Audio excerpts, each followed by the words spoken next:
कमर राधिका जी कह रही थी कि राहुल गांधी ऐसे हैं, राहुल गांधी वैसे हैं। ये राधिका जी कुछ दिन पहले कहती राहुल गांधी है भगवान है, राहुल गांधी अच्छे, मोदी जब भगवान हो गए हैं। तो ऐसे नेताओं को मैं सीरियस नहीं लेते, कल को तीसरी जगह भी जा सकते हैं। और दूसरी बात जो आप बार बार कहते हैं हम प्राण प्रतिष्ठा में नहीं गए, फिर भी राम हमारे साथ है, इसका जवाब राम ने भी दे दिया देश की जनता के सामने।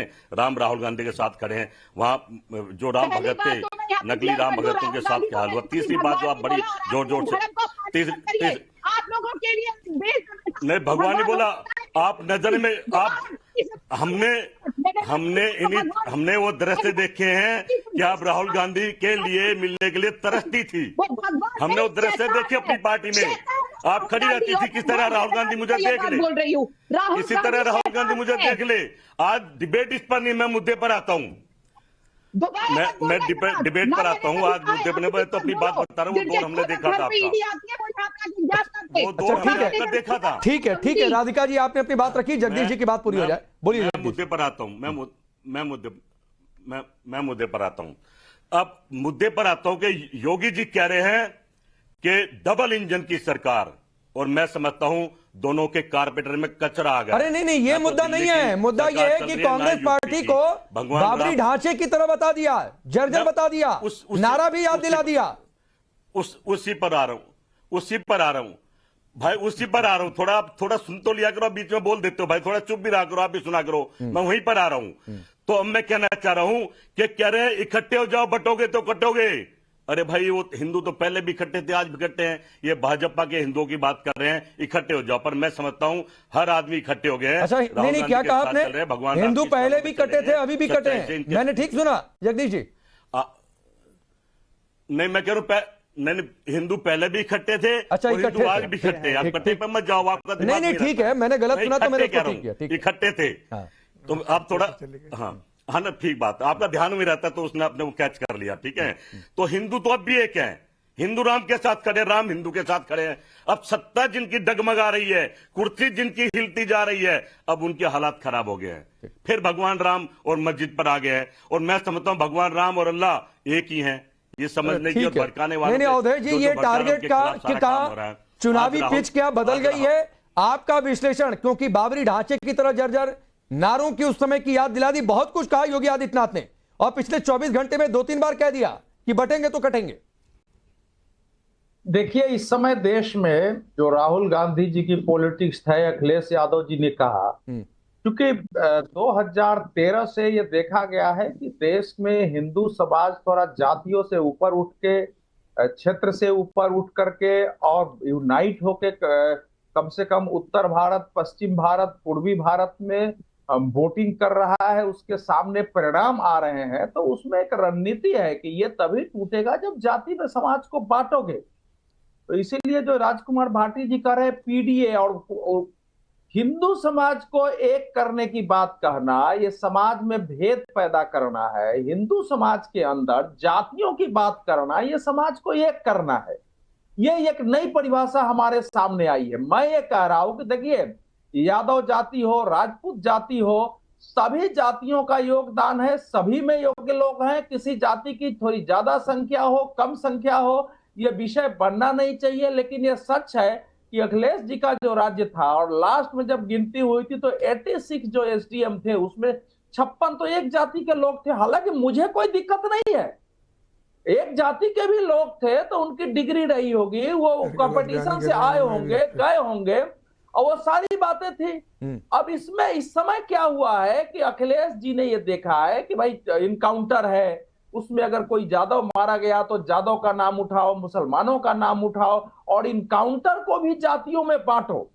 और इसलिए उन्होंने जब मंगेश जादव का इनकाउंटर हुआ तो उसमें उन्होंने उठाया, जबकि आंकड़े आ गए कि अभी भी जो उत्तर प्रदेश में जोगी राज में भी इनकाउंटर हुए, अगर जाति के आधार पर गिनते हो तो यादवों का स्थान 6ठे नंबर पर आ रहा है। और उनसे ज्यादा दूसरी जातियां हैं, ब्राह्मणों के हुए हैं, दूसरे के हुए हैं, जाट के हुए हैं, गुर्जर के हुए हैं, तो वो दिखाई नहीं देता है। तो अपनी वोट बैंक को कंसोलिडेट करना, उसको बांटना, अब जोगी जी की पॉलिटिक्स है। चलिए, उन्होंने कहा बटोगे तो कटोगे। ये बात साफ है कि अगर हिंदू समाज नहीं बढ़ता तो भारत का विभाजन नहीं होता। यहां तक कि उस समय तो दलित और ठीक है। अनुसूचित जनजाति के, सुनिए, अनुसूचित जनजाति के लोगों को भड़काया गया और उन लोगों ने मुस्लिम लीग के पक्ष में मतदान कर दिया बांग्लादेश से लेके उस एरिया में। तो ये बिल्कुल सच है। और हिंदू समाज की एकता किसी इस्लाम के और ईसाइयत के विरुद्ध नहीं होती है। ये जो सारा खेल करा गया है कि आप जाति में बांट रहे हैं, इनकाउंटर में जाति देख रहे हैं, हर जगह जाति देख रहे हैं। ठीक है, ठीक है अवधेश जी, मैं आ रहा हूं। भाटी जी आप जवाब दीजिएगा, चूंकि आप इशारा कर रहे थे। हाजी खान, ये स्टेटमेंट बाबरी का नाम, क्योंकि विपक्ष तुष्टीकरण की पॉलिटिक्स करता है, एक वोट बैंक को सेटिस्फाई करने की कोशिश करता है, उनकी पॉलिसी यही है। देखिए राकेश जी, बात यह है कि भारतीय जनता पार्टी जो है सरकार में है और 4 विधानसभाओं में चुनाव होने जा रहा है और 10 उत्तर प्रदेश में उपचुनाव होने जा रहे हैं। बात यह है कि भारतीय जनता पार्टी को अभी जो लोकसभा में करारी हार हाथ आई है और राम ने जो अयोध्या से इनको हरा के और धक्के दे के भगा दिया है और क्या कहते हैं उत्तराखंड में इनको वहाँ से हरा दिया गया जहाँ पर धार्मिक स्थल हैं, तो इसका मतलब ये है कि इनको धक्का मार के बाबरी मस्जिद की तरह भगाया जा रहा है। ये सत्ता में वापस कैसे आ जाए ये हिंदू मुसलमान करते हैं। ये भारतीय जनता पार्टी की पॉलिसी पहले दिन से है, हिंदू मुसलमान करके देश में हिंदू और लेकिन आप तो आप किसी राजनेता की तरह बोलने लगे हाजी खान। सर मैं राजनेता की नहीं, मैं सच्ची बात कह रहा हूं। आप राजनेता की तरह, एक बात और सपा एक नैरेटिव सेट करे मुझे समझ में आता है, कांग्रेस कहे कि नैरेटिव सेट करे मुझे समझ में आता है। भाई हार कर भी कोई सरकार बना ले और आप ये कहें नहीं उनकी तो एक पॉलिटिकल लड़ाई है, वो मुझे समझ में आ रहा है कि वो कहेंगे कि हार गए। यूपी में कम से कम भाटी जी के पास तो फिर भी नैतिक अधिकार है कि यूपी में भाई इतनी ज्यादा सीटें जीत ली, यहां पर बीजेपी को वाकई उन्होंने पीछे कर दिया, बात फिर भी समझ में आती है। जी मैं एक देश का वोटर हूं और मैं उसके एक वोटर की हैसियत से मैं सोशल मीडिया और नेशनल मीडिया पे जो देख रहा हूं कि माननीय मोदी जी अक्सर ये ऐलान कर रहे थे कि कांग्रेस हटाओ देश बचाओ, कांग्रेस देश से साफ हो जाएगी, लेकिन मुझे लग रहा है कि तो हर पार्टियां नारा देती हैं, सपा का भी नारा है, कांग्रेस का भी नारा है, वैसे ही भाजपा का नारा है। तो हर पार्टियां अपनी सियासत के हिसाब से नारा देती है। नहीं हाजी भाई, या तो बोलिए आप किसी पार्टी में शामिल हो रहे हैं तो भारतीय तो मैं उस तरीके से आपका इंट्रोडक्शन करवाना शुरू कर दूं। जनता, मैं नहीं, आप नहीं, इस देश की जनता इनको 4-0 से हरा के इनको देश से, मैं वही तो कह रहा हूं किस पार्टी में जा रहे हैं बता दीजिए ना, या फिर अपनी पार्टी बना रहे हैं, कुछ कर रहे हैं। मैं पार्टी फिर इस्लामिक स्कॉलर क्यों नहीं घूमे? नेशनल थिंक पर जो देख रहा हूं, चलिए भाटी जी अवधेश जी की बात का जवाब, लेकिन मैं उसमें कुछ ऐड कर देता हूं। जो बातें कई बार कही गई हैं, कुछ भी नया नहीं है। यूपीएससी का अध्यक्ष कौन बना था, उच्चतर शिक्षा सेवा आयोग का अध्यक्ष कौन बना था, 86 में से 54 जो बात जिक्र कर रहे थे, 54 या 56 जो भी आप कह लीजिए, 67% थाना अध्यक्ष, बीडीओ को किस तरीके से प्रभार मिलता था, ये बहुत सारी बातें हैं।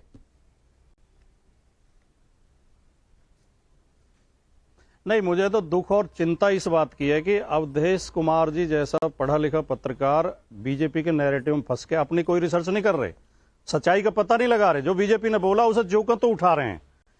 उत्तर प्रदेश लोक सेवा आयोग का जब से गठन हुआ आज तक किसी एक परीक्षा में 86 एसडीएम चुने ही नहीं गए। मुझे एक परीक्षा कोई दिखा दे जिसमें 86 एसडीएम चुने गए हों। तो ये तो झूठ, यही झूठ सिद्ध हो जाता है, इनकी ध्वस्त हो जाता है इनका आरोप। ये फर्जी आरोप है, इस आरोप की कोई सच्चाई नहीं है। आप मुझे सूची दे दें, मैं आप मुझे उस समय की सूची दे दें जब समाजवादी पार्टी की सरकार थी, कितने डीएम और एसएसपी यादव थे। मैंने बताया 9, केवल 9 डीएम यादव थे। मैं अधिकार पूर्वक कह रहा हूं, आप एक भी ज्यादा बता देंगे 10, मैं माफी मांग लूंगा आपसे कान पकड़ के। आज 27 क्यों है एक ही जाति के? इस तरह का नैरेटिव फैला के, मैं उसे ही तो कह रहा हूं कि बांटते यही हैं, ये समुदायों के बीच में नफरत फैला रहे हैं। ठीक है, यादवों के प्रति दूसरे लोगों को भड़का रहे हैं। एक 20 सेकंड का रिप्लाई अवधेश जी, फिर मैं राधिका आपके पास आता हूं। यही तो बांटना है। मैं इसमें फंसना नहीं चाहता था कि इसके कौन जाति के। कभी भी यूपीएससी में एक साथ जो है 150 कलेक्टर नहीं होते हैं, लेकिन देश में 500 से ज्यादा कलेक्टर पैदा होते हैं। आप प्रमोट करके देते हैं, किसी को ला के देते हैं, पिछले 10 सालों की परीक्षा से लोगों को निकालते हैं, ऐसे थोड़ा ही होता है सर। वो तो बिल्कुल नाम है, लेकिन मैं उसमें फंसना नहीं चाहता हूँ। समाजवादी पार्टी अखिलेश जी के नेतृत्व में जिस ढंग से ये घृणित काम करती है पत्रकारों से, क्या है आपने कहा 86 में से 56 में यादव चुने गए, सही लपेटा है। नो एक झूठी बात की तारीफ कर रहे हैं आप, और आप कह रहे हैं मैं उसकी तारीफ भी नहीं कर रहा हूं। आपके कोई तथ्य नहीं, इतिहास नहीं उसका।